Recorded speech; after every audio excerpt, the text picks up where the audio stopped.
protecting the safety net. And there's so many shining stars in our state that are just like really leading the path. We heard from the mayor from Mount Vernon. She is Mother Nature to behold. But I also want to say, while we have all of this strength in our state, our approach to working on consolidating the safety net is to add more programs and add more funding and add different pilots and innovations.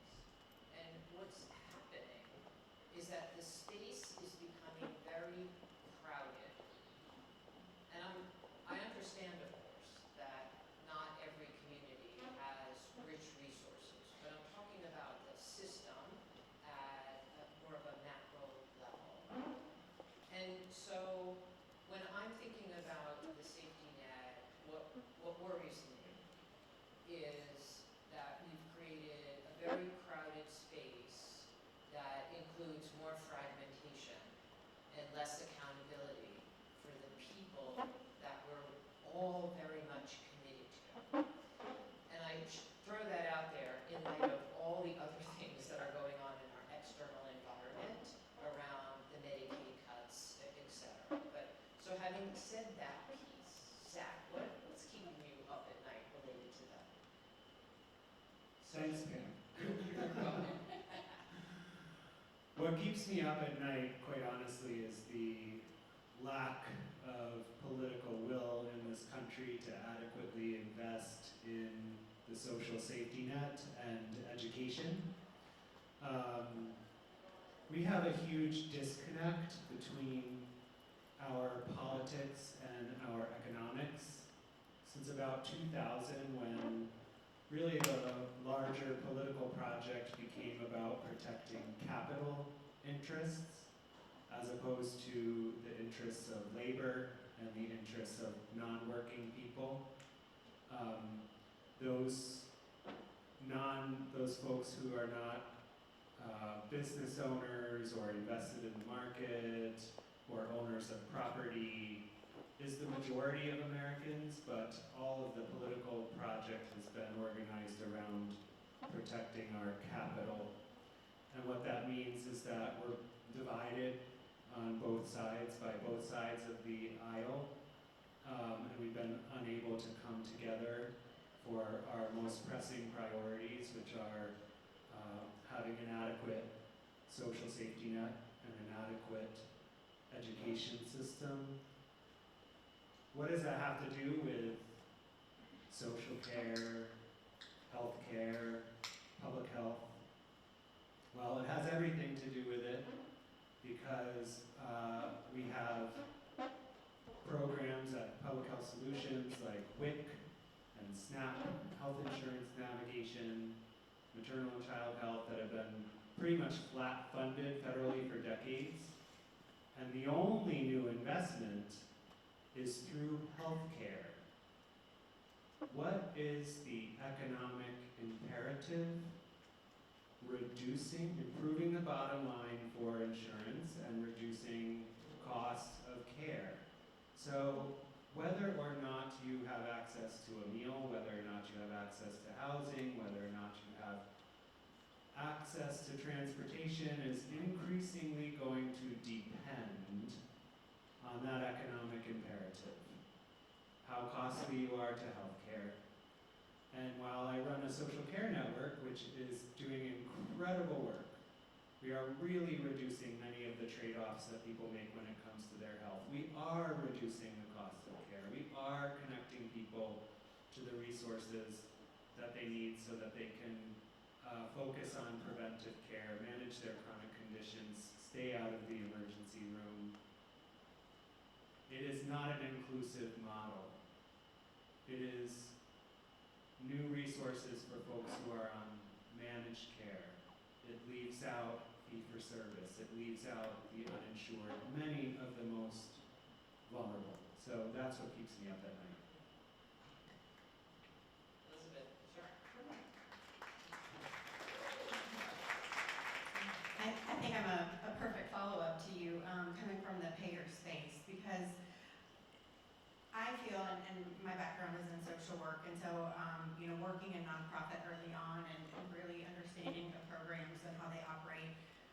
what you're up against with funding sources. I think that we have a big disparity in funding and how it's allotted, how programming is made. I think we are very saturated, as Pam said, regarding what programs are out there and who's getting them. Our mission at AmeriHealth Caritas is that we want to provide care, make sure people stay well, and build healthy communities. And so we can't just focus on our members, but focus on building those communities is really important. And it doesn't just mean the community that you use your data to point to and decide that's where we need to put our dollars, but our communities are also our neighboring communities. And so when we look holistically at how we can build and support communities with the resources we have collaboratively, I think we have an opportunity to make a difference. So that keeps me up at night sometimes, just the disparities of what people are getting or not getting based on where you live and who's making the decision that day. Thank you. And I think for me, a sort of natural kind of transition from a lot of things that have been said. And I do need to start by saying I'm in the public sector, so I'm speaking only for me. I'm not speaking on behalf of any organization or elected or anything like that. What I would say is what keeps me up at night is kind of the perceived inevitability of this bifurcated system, right? So, I'm very lucky, very privileged. I work for, the largest safety net probably in New York City. We are, this is what we're here for. This is what the work is for. I have great concerns because there continues to be an assumption that there are some providers that are for well-resourced people and some providers that are not, and that there is no kind of, there's no sort of end to that dichotomy. And that, I think there's lots of creative ideas about how to solve that. I actually agree with Pam. I think we're maybe at a saturation point in terms of programs.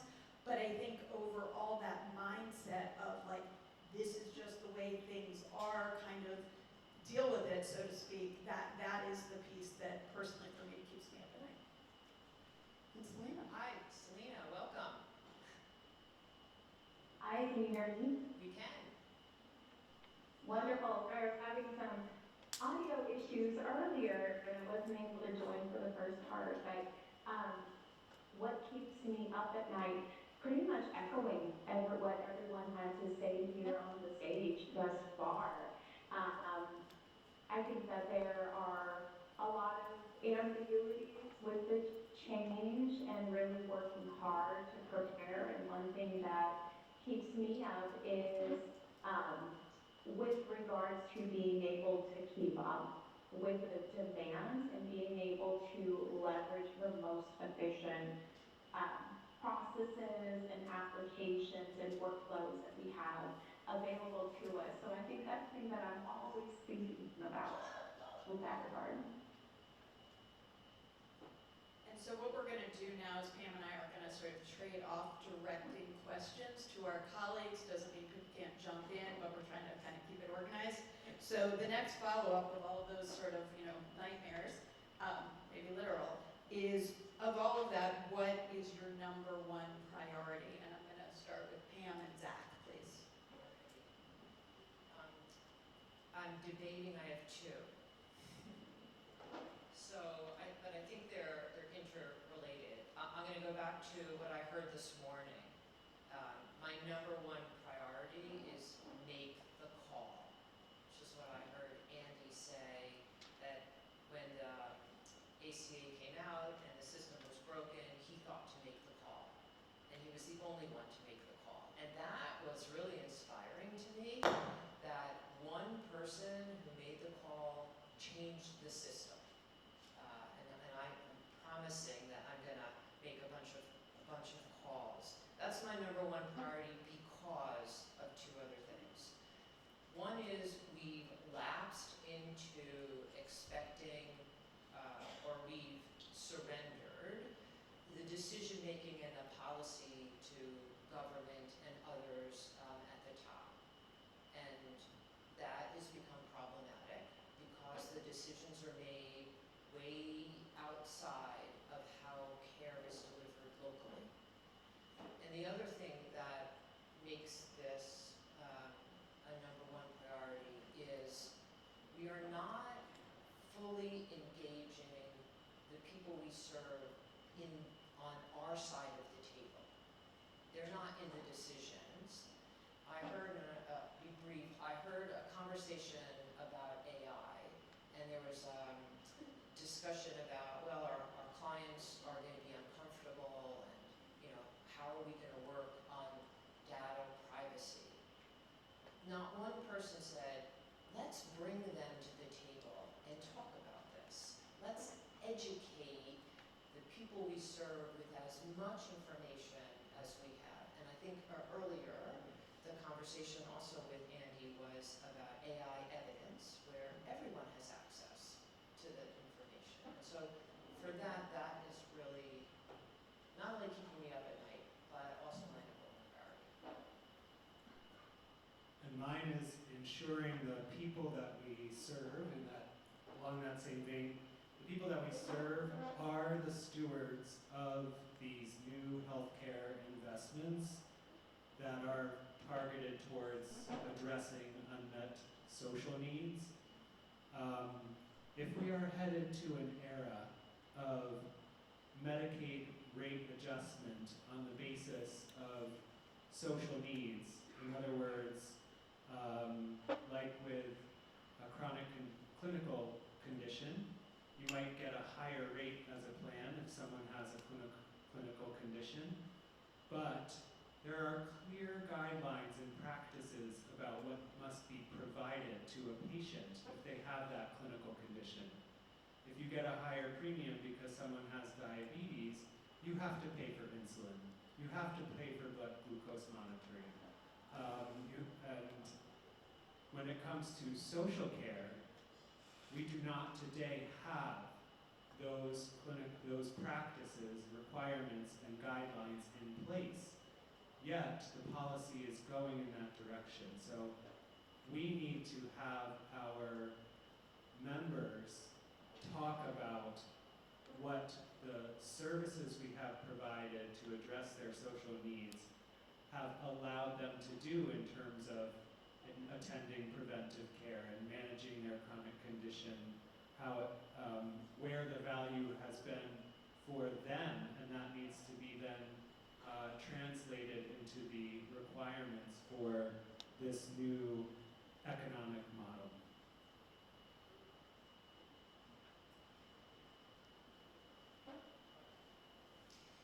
So, Deb and Liz, sort of working off of that,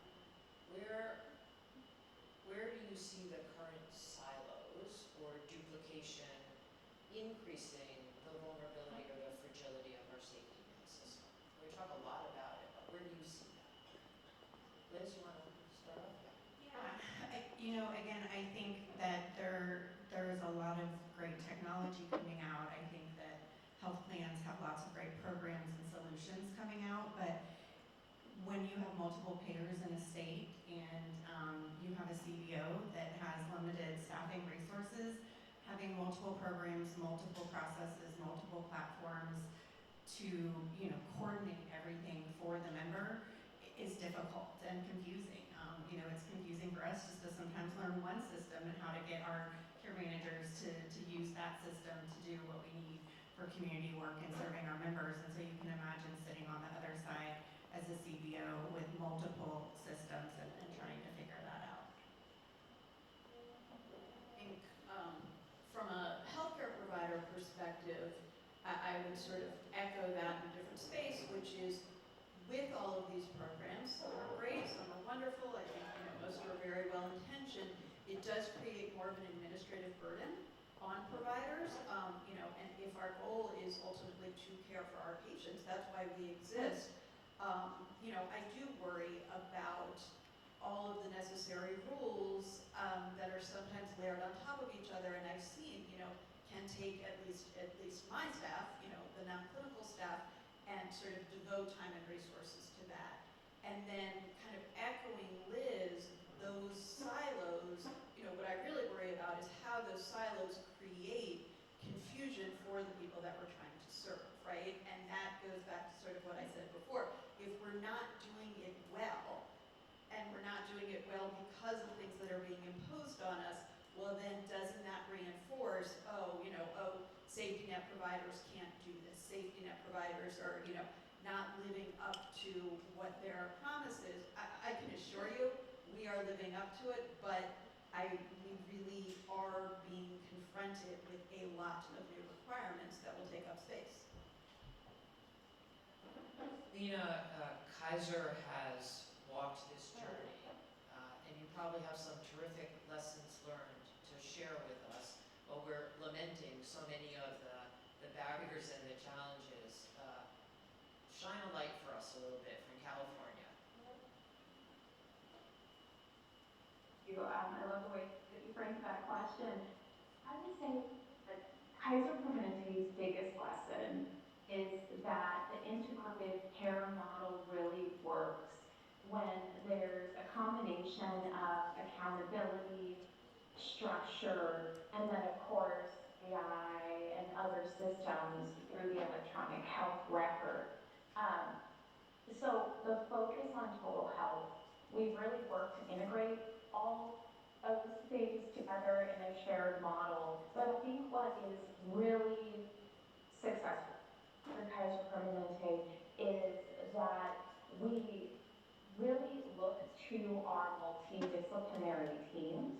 And so you have folks who are at the leadership level, but then also at the frontline level who are all working together. And then through our different technological advancements, everyone on the member's care team is able to support that member. And there's also those pathways that are built. And so the burden is kind of taken off of the clinician or the physician, so to speak, and everyone looking at positive scope, but all with the norm of taking care of the member and having a high visibility member need.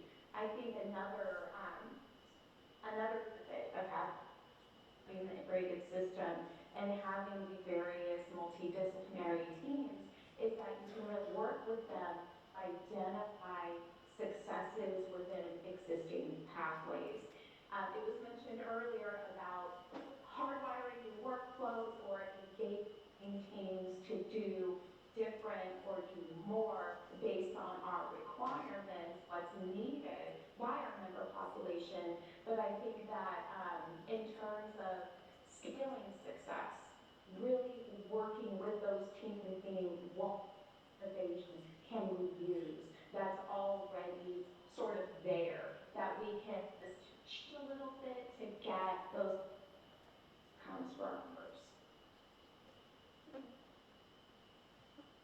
And Celina sort of elegantly set us up for the next question, which is, as we're trying to build those pathways, how do we do it well in a way that is respectful of patient privacy, patient confidentiality, certain the laws and rules around that, but that is also going to allow for that share of information. So I'm going to throw it to you two. So I think trust is foundational, and it is based on inclusion. And we, as a social care network, had some very top-down policy that we had to implement, but we asked ourselves, how do we include our community partners and prioritize the member experience of our network within those policy constraints? And the ways in which we did that was to, have a member advisory board to support that experience, prioritizing local community-based organizations and faith-based organizations as our network, directing our capacity building investments into the local organizations that the community members told us they trusted. And then when it came to information, recognizing that it is these trusted messengers, not us as a administrative lead entity or the state that people are going to disclose their information to. And so training and educating our trusted messengers and community-based organizations on how to introduce the conversation around social needs with their community members was key. And what we have seen is that through those efforts of the over 470,000 Medicaid members that we have screened across Queens, Brooklyn, and Manhattan, 42% have disclosed one or more unmet social need to our community-based network. And we're very, very proud of that metric because it indicates that people are willing to talk to us about their inability to put food on the table, their challenges with housing, and I think largely a lot of that is because it is happening outside a place, it's happening in a place that people trust. It's happening at the food pantry, it's happening at the faith-based organization, it's happening at the child care center. So it all starts with that trust, which comes from that inclusion. Been here, and I'm going to take trust and go at it a little bit differently, which is, and you've done an amazing job at building community trust, and CBC is proud to be part and partner with you. I'm going to take it from, do our clients trust that we're going to do the right thing? And I don't think so. And there's a few things. It's of course not a blanket statement. Two things. One, I hear very frequently from our consumers that the internet and social media is creating more distrust, misinformation, and when we make phone calls, the first question is, I think you're a scammer. So that's a reality that we have to recognize while we're all very focused on building trust, that there's a current going the other way. But the other thing about trust is, and I thought of this earlier, we started with a lot of different services, and then we talked about in the field, let's have one-stop shopping. And so everyone could come to one place and get all their services. And what I heard this morning was, and we know this by personal experience, I can have multiple specialists, and they're all wonderful, and they all talk to me, but they don't still necessarily talk to each other to create one assessment, one unified care plan, one action. And I think in the importance of us building trust, and I saw like Blooming Health's care enablement is very interesting. I think we have to cross that chasm with our clients to say, I'm going to make sure that we have one approach for you. And I'll just share one, working with two organizations at CBC towards a unified care planning. And one organization agreed to send all the different treatment plans for this one person. There's 5. And they don't use AI, we do. So I'm going to dump it into Copilot. And we're going to come up with a unified care plan and see how the counselors and the providers can now talk about this with a single perspective that's unique to the client. And so I think the trust needs to come at that very base level.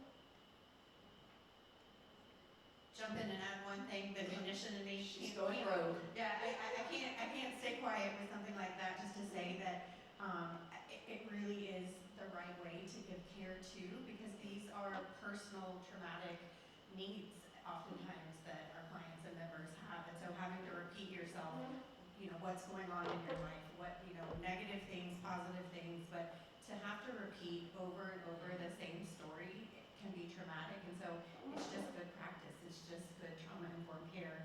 have that one-stop, one assessment, sharing of information so that you can get to work with the client and make sure their needs are met. Yeah, and so I don't have to navigate all my providers. Like, I know how many clients are trying to navigate their providers, as well as we're trying to help that client.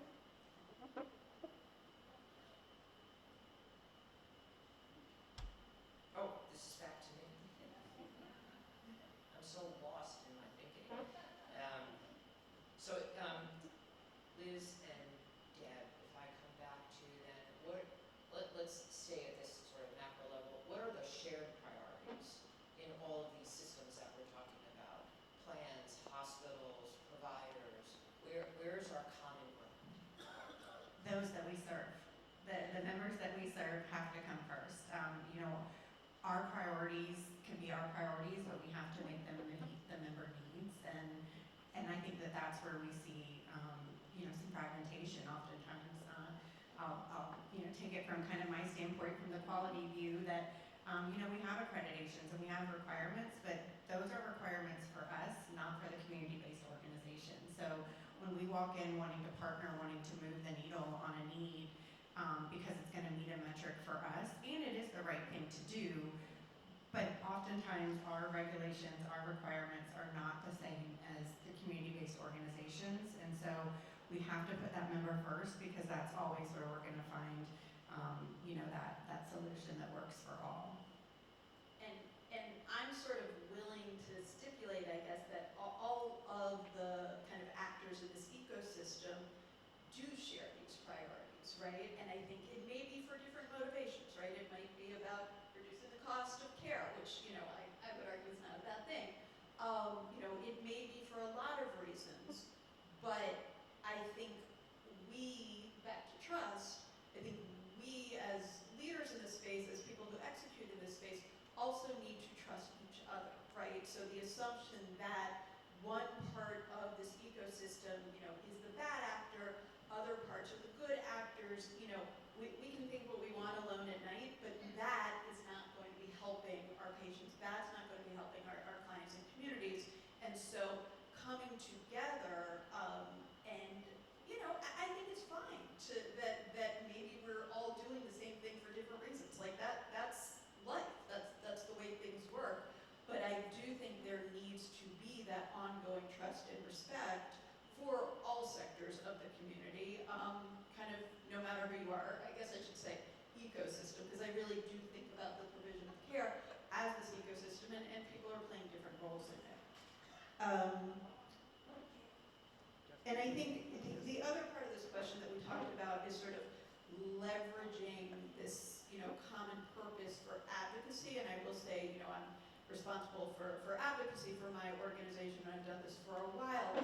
I do think a unified voice is so important. I've literally had people on the Hill say, okay, cool, you want to solve this problem, but I'm hearing this, this, and this. Like, what's the desired solution? And maybe that's a little bit pie in the sky, that everyone's going to come together and, skip down the path together. But I do think there needs to be some unity there, and I also want to really call out our community members, and this goes back to sort of what the mayor was talking about in an earlier session. We're lucky enough we have these community advisory boards that really hold our feet to the fire. Like they tell us when they're right, but boy, they tell us when they're wrong, and that's a good thing. And we really try to engage them in advocacy, not as a like, okay, this is the one shot, but this is part of the partnership. And quite honestly, your input and your voice is going to be more credible. I think it's really important to acknowledge that. If you don't mind, I just want to amplify something about the trust and the accountability. It reminds me of a conversation also with a group of people, all providers for one.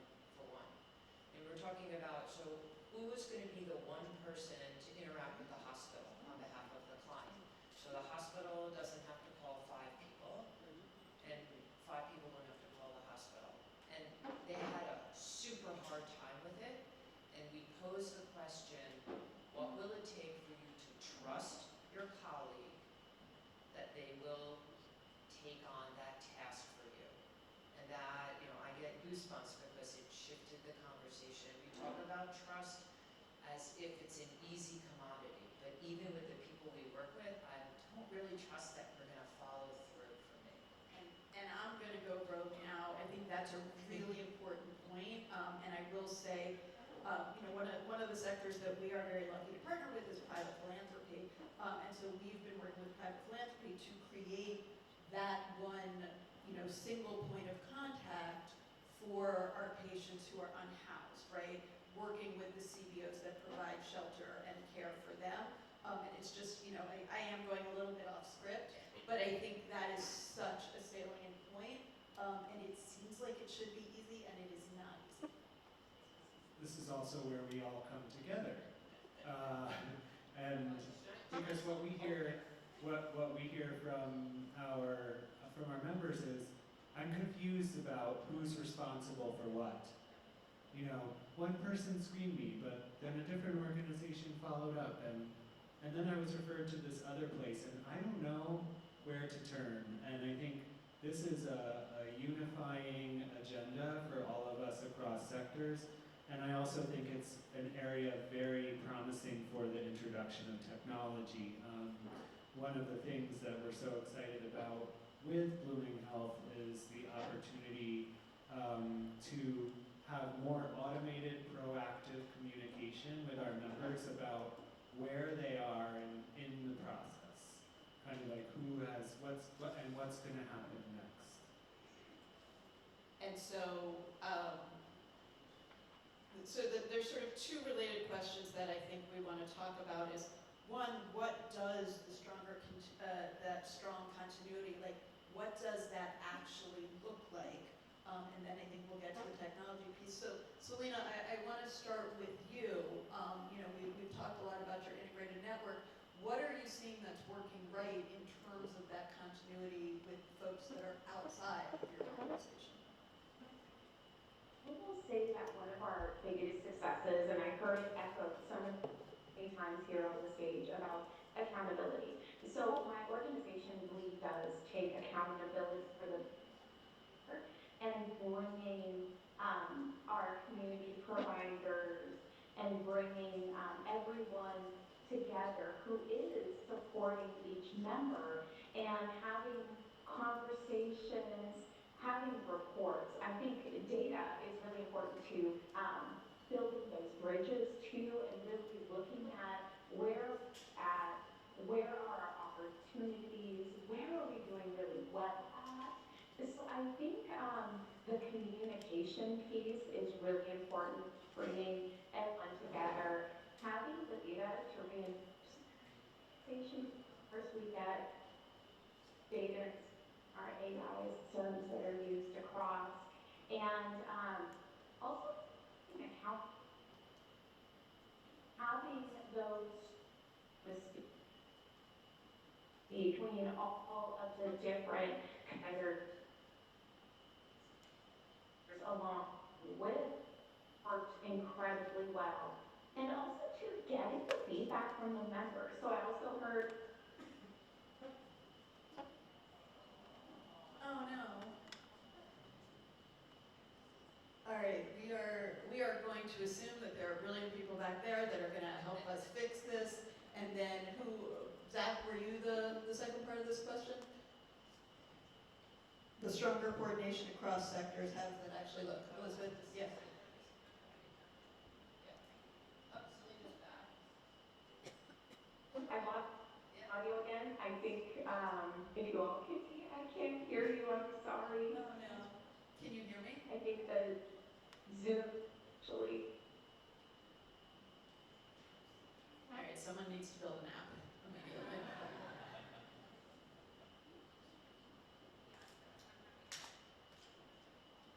Okay, no. Oh, there we go. I'm happy to just kind of probably wrap up her thought, because I probably come from the same place that Now I can hear you. getting that member feedback loop and the feedback from, if the referrals work, looking at CBO networks. So we can screen all day, but if we don't take action and we don't get that data back to then help make decisions on the programs where investments need to be made, then we're missing the mark. And again, the best resource for data we can get is from our members, so knowing exactly what organizations are supporting them, meeting their needs, so that we can go back and partner with them in meaningful ways to make sure that the capacity exists to serve all in the community. And I want to be mindful of time. Can we talk for a second about AI and how that can support this work responsibly? I think, we've sort of touched on it, but Zach, is there something we haven't gotten to you want to talk about? Sure, I think we are excited about what the potential is for AI to enhance what our human workforce is capable of.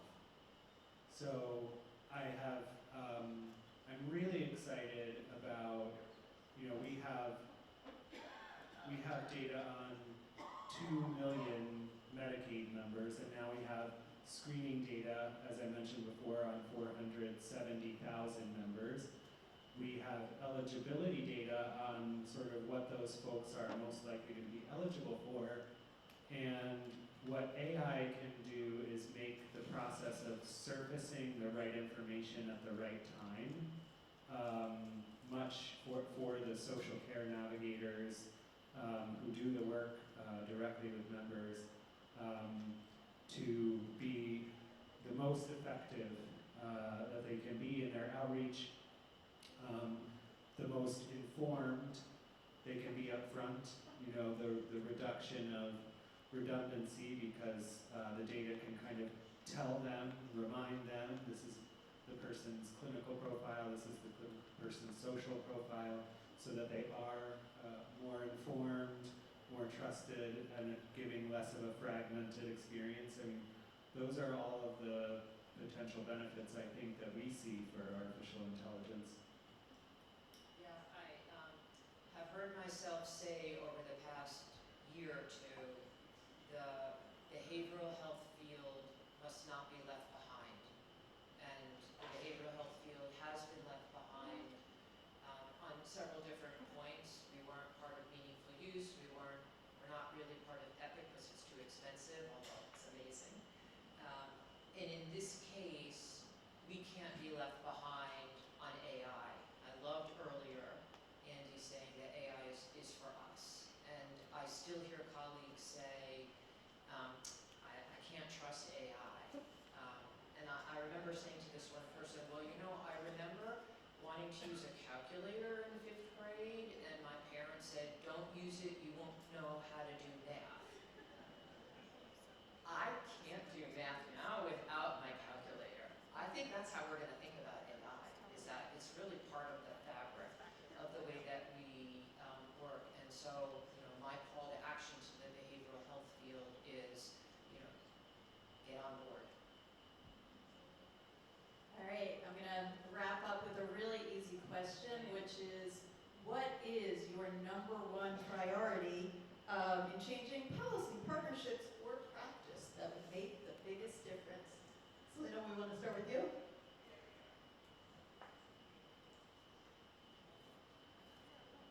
All right, I heard part of that. I'm so sorry for the audio. It's okay. Would you mind repeating? My Zoom is kind of going in and out. What's your top priority to make this all go away? To make this all better?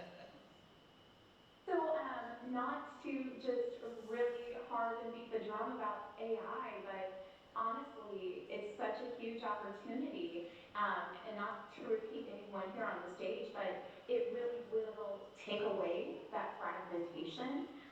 It will allow us to be able to identify vulnerable populations or higher risk populations earlier through different screening metrics and having those unified systems. But one thing that really always stands out to me and I'm always thinking about is our workforce, including our valuable physicians and clinicians. And what AI does is it reduces that cognitive burden of administrative burden, things that we can have AI do for us so that everyone is working at the top of their scope and that they're happy. They're happy, they're here, they're doing what they really love to do, and they can be more engaged in taking care of the members rather than doing some things that AI very easily do. So that's really where my mind is at. I'm always looking at those efficiencies and kind of rooted there. Yeah, I'm happy, I'm gonna double down on my last comment that really, creating that data source that is unified, using the same definition so that we're all working from the same place, because we all have to be in this together. And so again, screenings are required, are great, but what are we doing with that once we have the information? So making sure that, closing the loop is a requirement, that it is a part of standard practice as we move forward. And I'm just going to jump in with sort of a variation on that theme, which is the sharing of data sets. And listen, I was a lawyer for a long time. I understand the need for privacy, for compliance in these spaces, but being able, we're experiencing it right now. How are we sharing data about Medicaid and SNAP, right? Because that's going to be more efficient as we confront the challenges of HR1. I think it's all of the things that everyone has said about data, but I also think we need to kind of get back to a little bit of blocking and tackling of how different data systems are going to work together in, maybe a less AI awesome way. I think we need to come together as a society and recognize our shared values around caring for our neighbors, educating our children, and taking our political will back, not allowing ourselves to be divided anymore, so that we can really have the meaningful investments in the future that we need from our nation's leaders, and that are essential social care, recognizing the limitations of social care. Social care is critical for preventive health, as an approach, preventive health, but it's still largely relying on a broader social safety net that is crumbling from underinvestment. So without that political action, the whole enterprise continues to be, in my view, at risk. And so I'm going to herald back also to some of the words earlier, which is when there's a crisis, people move very quickly out of their comfort zone to solve the problem. And it's been so lovely sharing this conversation. I would say, for me, the call really to action is to get ourselves to be uncomfortable and really find a way to, as you were saying, secure the safety net, because there are neighbors, there are loved ones. It's not the other, as you were kind of referencing. Even the whole idea of the term safety net doesn't sit well with me, because it brings up this notion that there's a group of people that are not like me. And so I loved your message, Zach, about really coming together and leaning into the uncomfortability to solve the problem of so much fragmentation on behalf of ourselves and the people that we serve. I really thank everyone for the conversation. You keep me thinking here about additional things, and if I can just leave with the audience, again, the lesson that I got from Andy and the mayor is make the call. Do one thing when you leave here, make that call. That will maybe start a new dynamic.